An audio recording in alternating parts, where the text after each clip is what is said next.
Killing star ದರ್ಶನ್ಗೆ ಮತ್ತೆ shock ಮೇಲೆ ಶಾಕ್ ಎದುರಾಗ್ತಾ ಇದೆ. ಕೊಲೆ ಆರೋಪಿ ದರ್ಶನ್ಗೆ ಟ್ರಿಪಲ್ ಟೆನ್ಷನ್ ಶುರುವಾಗಿದೆ. ಕಿಲ್ಲಿಂಗ್ ಸ್ಟಾರ್ ದರ್ಶನ್ಗೆ ಮೂರು ಟೆನ್ಷನ್. ಜಾಮೀನ್ ಮೇಲೆ ಹೊರಗಿದ್ದಾರೆ ನಟ ದರ್ಶನ್, ಆದ್ರೆ ನೆಮ್ಮದಿ ಮಾತ್ರ ಇಲ್ಲ. ಅಷ್ಟಕ್ಕೂ ಕೊಲೆ ಆರೋಪಿಗೆ ಕಾಡ್ತಾ ಇರುವಂತಹ ಟೆನ್ಷನ್ ಏನು? ಜಾಮೀನ್ ಮೇಲೆ ಹೊರಗಡೆ ಬಂದಿದ್ದಾರೆ, ಸಿನಿಮಾ ಕೆಲಸಗಳಲ್ಲಿ ಬ್ಯುಸಿ ಆಗಿದ್ದಾರೆ, ಅವ್ರಿಗೇನ್ರಿ ಟೆನ್ಷನ್ ಅಂತ ನೀವು ಅಂದ್ಕೊಂಡಿರ್ಬೋದು. ಮೂರು ಟೆನ್ಷನ್ ಇದೆ.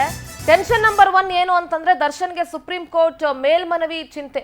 ಜಾಮೀನ್ ರದ್ದು ಕೋರಿ ಸುಪ್ರೀಂಗೆ ಪೊಲೀಸರು ಅರ್ಜಿ ಸಲ್ಲಿಸಿದಾರಲ್ಲ, ಅದು ಟೆನ್ಷನ್ ನಂಬರ್ 1. ಮೊದಲನೇ ಟೆನ್ಷನ್, ಹೈಕೋರ್ಟ್ ಏನೋ ಜಾಮೀನನ್ನ ಮಂಜೂರು ಮಾಡಿದೆ, ಅದನ್ನ ಪ್ರಶ್ನಿಸಿ ಸುಪ್ರೀಂ ಕೋರ್ಟ್ಗೆ ಮೇಲ್ಮನವಿಯನ್ನ ಪೊಲೀಸರು ಸಲ್ಲಿಸಿದ್ದಾರೆ. ಅದು ಮೊದಲನೇ ಟೆನ್ಷನ್. ಹೀಗಾಗಿ ಏನಾಗುತ್ತೋ ಏನೋ ಅಂತ ಆತಂಕದಲ್ಲಿ ಡಿ ಗ್ಯಾಂಗ್ ಇದೆ. ಮಾರ್ಚ್ ಮಧ್ಯಭಾಗದಲ್ಲಿ ಅರ್ಜಿ ವಿಚಾರಣೆಗೆ ಬರುವಂತಹ ಸಾಧ್ಯತೆ ಕೂಡ ಇದೆ. ಇನ್ನು ಆರೋಪಿ ದರ್ಶನ್ ಪರ ಕಪಿಲ್ ಸಿಬಲ್ ವಾದವನ್ನ ಮಂಡಿಸಲಿದ್ದಾರೆ.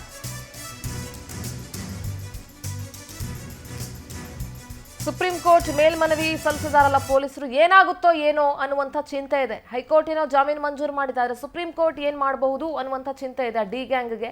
ಮಾರ್ಚ್ ಮಧ್ಯಭಾಗದಲ್ಲಿ ಇದರ ಅರ್ಜಿ ವಿಚಾರಣೆ ಬರುವಂತ ಸಾಧ್ಯತೆ ಇದೆ.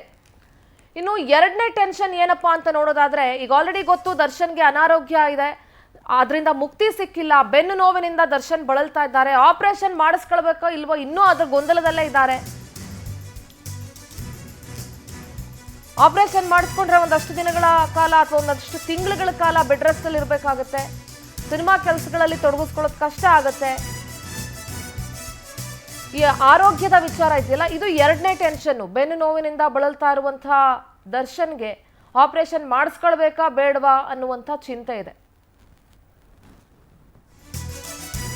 ಇನ್ನು ಮೂರನೇ ಟೆನ್ಷನ್ ಏನಪ್ಪಾ ಅಂತಂದ್ರೆ, ಮಾಫಿ ಸಂಕಷ್ಟ ಎದುರಾಗಿದೆ ಕೊಲೆ ಆರೋಪಿ ದರ್ಶನ್ಗೆ. ಆರೋಪಿಗಳು ದರ್ಶನ್ ವಿರುದ್ಧ ಸಾಕ್ಷಿ ಆಗ್ಬಿಟ್ರೆ ಸಂಕಷ್ಟ ಫಿಕ್ಸು. ಈ ಸಂಕಷ್ಟದಿಂದಲೂ ಕೂಡ ಪಾರಾಗೋದಕ್ಕೆ ದರ್ಶನ್ ಪರದಾಡ್ತಾ ಇದ್ದಾರೆ. ಜಾಮೀನ್ ಸಿಕ್ಕಿದ್ರು ಕೂಡ ದರ್ಶನ್ ನೆಮ್ಮದಿಯಿಂದ ಇರೋದಕ್ಕೆ ಸಾಧ್ಯವಾಗ್ತಾ ಇಲ್ಲ. ಇದರಿಂದ ಹೇಗ್ ಬಚಾವ್ ಆಗ್ತಾರೆ ಅನ್ನೋದೇ ಸದ್ಯದ ಕುತೂಹಲ. ಆಪರೇಷನ್ ಮಾಡಿಸ್ಕೊಳ್ಬೇಕಾ ಬೇಡವಾ ಅನ್ನುವಂಥದ್ದು ಅವರ ವೈಯಕ್ತಿಕ ವಿಚಾರಕ್ಕೆ ಬಿಟ್ಟಿದ್ದಾದ್ರೂ ಕೂಡ ಈ ಮೊದಲನೇ ಟೆನ್ಷನ್, ಮೂರನೇ ಟೆನ್ಷನ್ ಇದೆಯಲ್ಲ, ಸುಪ್ರೀಂ ಕೋರ್ಟ್ಗೆ ಮೇಲ್ಮನವಿ ಸಲ್ಲಿಸದಿರಬಹುದು ಅಥವಾ ಮಾಫಿ ಸಾಕ್ಷಿ ಇದೆಯಲ್ಲ, ಇದು ಎರಡೂ ಕೂಡ ಬಹಳ ಇಂಪಾರ್ಟೆಂಟ್ ಆಗುತ್ತೆ. ನಮ್ಮ ಪ್ರತಿನಿಧಿ ವೆಂಕಟೇಶ್ ನೇರ ಸಂಪರ್ಕದಲ್ಲಿ ಜಾಯ್ನ್ ಆಗ್ತಾ ಇದ್ದಾರೆ. ವೆಂಕಟೇಶ್, ರೇಣುಕಾಸ್ವಾಮಿ ಹತ್ಯೆ ಆರೋಪಿ ದರ್ಶನ್ ಜಾಮೀನ್ ಮೇಲೆ ಹೊರಗಡೆ ಇದ್ರು ಕೂಡ ಅವ್ರಿಗೇನು ನೆಮ್ಮದಿ ಇಲ್ಲ.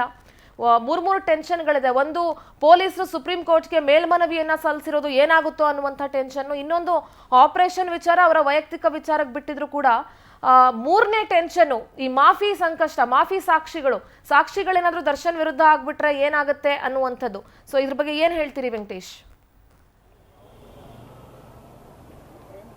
ಹೌದು ಸಿಂಧೂರ, ಈಗಾಗಲೇ ಏನು ರೇಣುಕಾಸ್ವಾಮಿ ಕೊಲೆ ಪ್ರಕರಣಕ್ಕೆ ಸಂಬಂಧಪಟ್ಟಂತೆ ಈಗ ಪೊಲೀಸರು ಕೂಡ ಸುಪ್ರೀಂ ಕೋರ್ಟ್ ಮೊರೆ ಹೋಗಿರುವಂಥದ್ದು. ಈಗಾಗಲೇ ಅದಕ್ಕೆ ಸಂಬಂಧಪಟ್ಟಂತೆ ಎಲ್ಲ ದಾಖಲೆಗಳನ್ನು ಕೂಡ ಕೊಟ್ಟಿದ್ದಾರೆ. ಇನ್ನು ಚಾರ್ಜ್ ಶೀಟನ್ನು ಕೂಡ ತರ್ಜುಮೆ ಮಾಡಿರುವಂಥದ್ದು.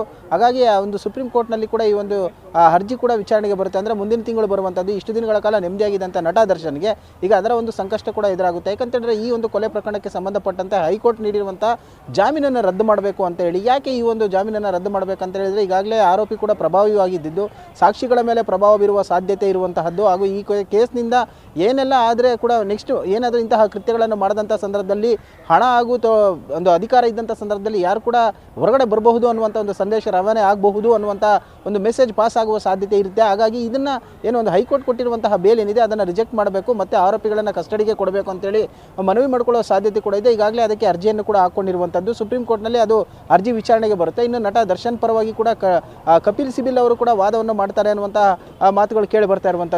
ಅದರ ಜೊತೆಗೆ ಈಗ ಮತ್ತೊಂದು ಸಂಕಷ್ಟ ಏನಂದರೆ ಅವರ ಆರೋಗ್ಯದ ಸಮಸ್ಯೆ. ಅಂದರೆ ಈಗಾಗಲೇ ಇಲ್ಲಿವರೆಗೂ ಕೂಡ ಅವರು ಏನು ಆರೋಗ್ಯ ಸಮಸ್ಯೆ ಹಿನ್ನೆಲೆಯಲ್ಲಿ ಬೇಲನ್ನು ಪಡೆದು ಹೊರಗಡೆ ಬಂದಿದ್ದರು. ಅದಾದ ಬಳಿಕ ಆಪರೇಷನ್ ಮಾಡಿಸ್ಕೊಳ್ಬೇಕು ಅಂತ ಹೇಳಿದರು. ಆದರೆ ಆಪರೇಷನ್ ಕೂಡ ಒಳಗಾಗಿರಲಿಲ್ಲ. ಅವರ ಒಂದು ರಿಪೋರ್ಟ್ಗಳು ಕೂಡ ಬಂದಿತ್ತು. ಆದರೆ ಈಗ ಅದಕ್ಕೆ ಪ್ರಮುಖವಾಗಿ ಅವರಿಗೆ ಬೆನ್ನು ನೋವು ಕಾಡ್ತಾ ಇರುವಂಥದ್ದು, ಕಾಲು ನೋವಿನ ಸಮಸ್ಯೆಯಿಂದ ಕೂಡ ಬಳಲ್ತಾ ಇದ್ದಾರೆ.